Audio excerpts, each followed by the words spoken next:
When we say that God works where human ability ends, we are acknowledging a truth that runs like a thread through every page of Scripture and every testimony of genuine faith. There comes a point in every life where our strength, our wisdom, and our resources run out. We can only push so far, think so deeply, plan so carefully, or try so hard before we hit the wall of our own limitations. It is often in those moments of exhaustion and recognition that God steps forward and reveals what He alone can do. Human effort is valuable, but it is never ultimate. It is merely the stage upon which God displays His power. When you reach the end of your own strength, you are not reaching the end of hope.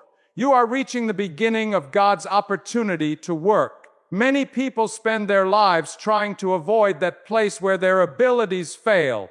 We live in a world that celebrates self-sufficiency and praises independence. We are encouraged to rely on our skills, our strategies, our talents, and our determination. But those very qualities can sometimes prevent us from seeing the deeper truth that God has been waiting for us to discover, that He never intended for us to face life alone, nor did He design us to be the ultimate solution to our own struggles. When human ability is enough, we often forget Him, but when human ability ends, we look up, we cry out, and we finally make room for God to move in a way that leaves no doubt it was Him. Think of the countless moments in life where we come to the end of ourselves. Maybe it's the situation that refuses to change no matter how many attempts you've made. Maybe it's the relationship that remains fractured despite your best efforts at communication and forgiveness. Maybe it's the dream that seems too far gone, the prayer that has gone unanswered, or the habit you can't break no matter how sincerely you resolve to do better. These are not failures, they are invitations. Invitations to stop relying solely on what you can do and to trust in what God can do. It is in these humbling moments that our hearts are softened, our pride is stripped away, and our dependence on God grows deeper. Throughout history, God has chosen the exact moments of human weakness as the platform for divine intervention. When Abraham and Sarah were too old to conceive, God promised a son. When Moses stood trembling before Pharaoh, feeling inadequate and slow of speech, God used him to deliver a nation. When the Israelites saw the Red Sea in front of them and an army behind them, God opened a way no one imagined. When Gideon had too many soldiers for God to receive the glory, God reduced the number to a mere handful and brought victory. When David, a young shepherd, stood before Goliath with nothing but a sling, God displayed that His strength does not depend on human size or skill. When the disciples faced thousands of hungry people with only a few loaves and fish, Jesus multiplied what little they had. These stories endure because they teach us that God's power begins where our power ends. This truth is not confined to ancient stories. It is woven into the lives of people even now. There are individuals who have reached the brink, emotionally, physically, financially, spiritually, and discovered in that desperate place that God was waiting to heal, waiting to restore, waiting to guide, waiting to show that He alone could open the door that had been sealed shut. Many have tried everything they knew, exhausted every option, and then, when all seemed lost, witnessed God provide exactly what was needed in a way no human strategy could have orchestrated. It is often after we let go of the illusion of control that God unveils the path forward. God does not merely supplement our ability, He surpasses it. He is not a last resort, He is the ultimate source. When you reach the end of your strength, you are not facing defeat. You are standing on holy ground where God can reveal what He alone is capable of doing. Recognizing your limits is not weakness, it is wisdom. It is the moment when faith becomes more than a belief and turns into absolute trust. It is the moment you stop trying to lift burdens you were never meant to carry alone. When human ability ends, God's power is not just present, it becomes unmistakable. When we say that your limitations are not God's limitations, we are declaring a reality that can transform the way you see your challenges, your future, and even your identity. Every human being, no matter how gifted or strong, carries limits limits of understanding, limits of endurance, limits of emotional capacity, limits of vision. We are bound by time, by energy, by circumstance, and often by fears or memories we cannot shake. Yet God is not bound by any of those things. What holds you back does not hold him back. What overwhelms you does not overwhelm him. What confuses you does not confuse him. You may run into walls, but God exists beyond them. You may feel confined, but he is never restrained. Far too often, people evaluate their future through the lens of their own abilities. They look at what they can do, what they know, what they possess, and then draw conclusions about what is possible. They imagine that because they cannot see a way forward, no way exists because they feel weak. Nothing strong can emerge. Because their resources are small, their outcome must be small. But God does not measure possibilities by the same scale we do. Our limitations do not inform his decisions, nor do they reduce his capacity. When God looks at your life, he does not say, I can only work within what this person can offer. Instead, he says, my power is made perfect in weakness.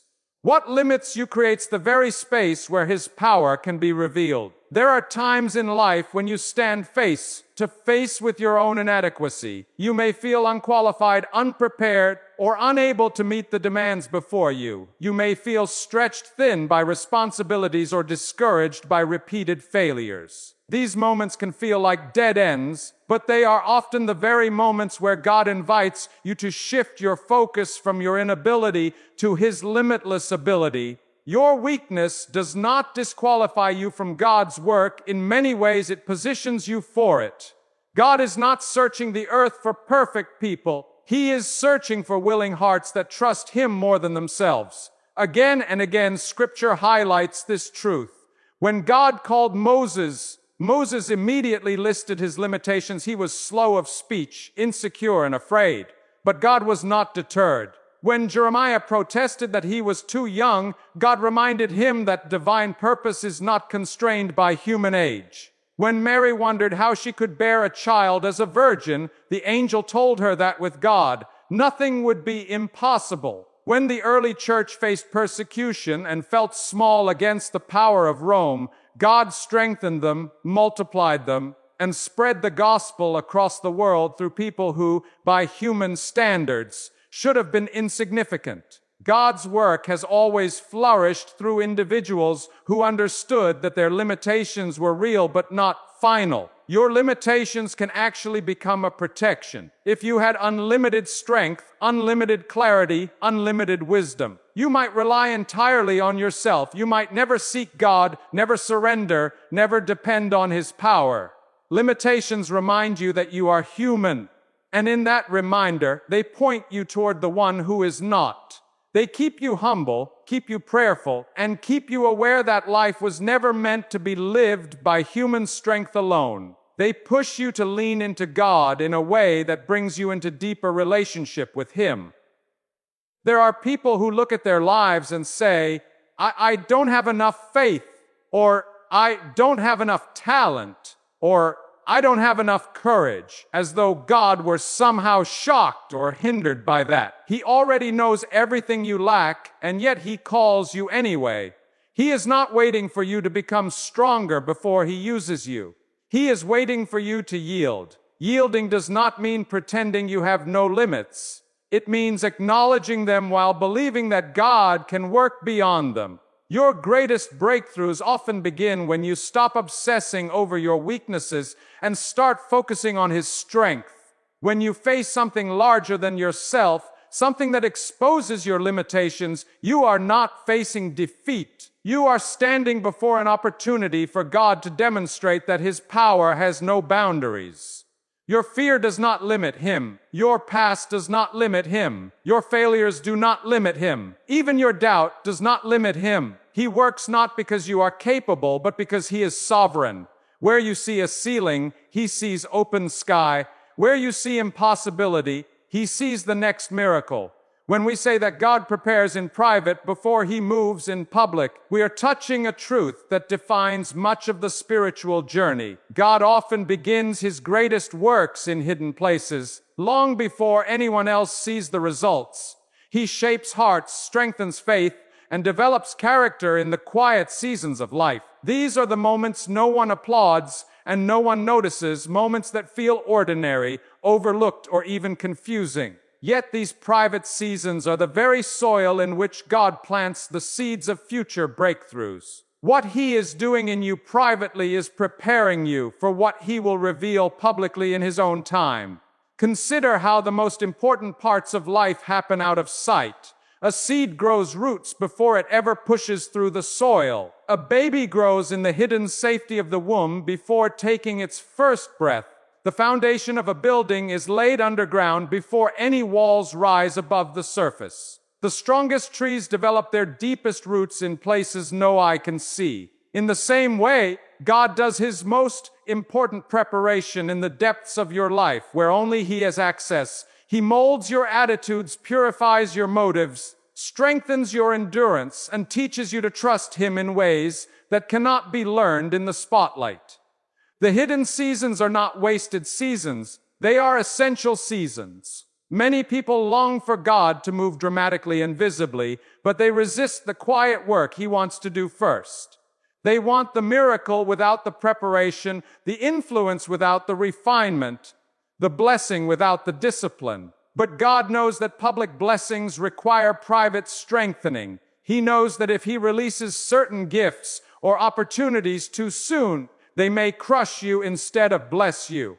So He works in silence, shaping you into the kind of person who can carry what He intends to give. His preparation is not punishment, it is protection. He prepares you privately so that what He gives you publicly will not be lost or damaged. In Scripture, this pattern appears continually. Joseph spent years in obscurity, first in a pit, then as a servant, then in prison. No one saw the shaping that was happening in those hidden years, yet God was preparing him to lead a nation. Moses spent 40 years in the wilderness shepherding sheep before he ever shepherded the people of Israel. David was anointed as king while still a young shepherd, yet he remained in the fields and later fled for his life before ever sitting on the throne. These were long, quiet years filled with challenges and waiting, not applause and recognition. But in those private years, God trained their hands, steeled their hearts, and taught them His ways so that when the public moment arrived, they were ready.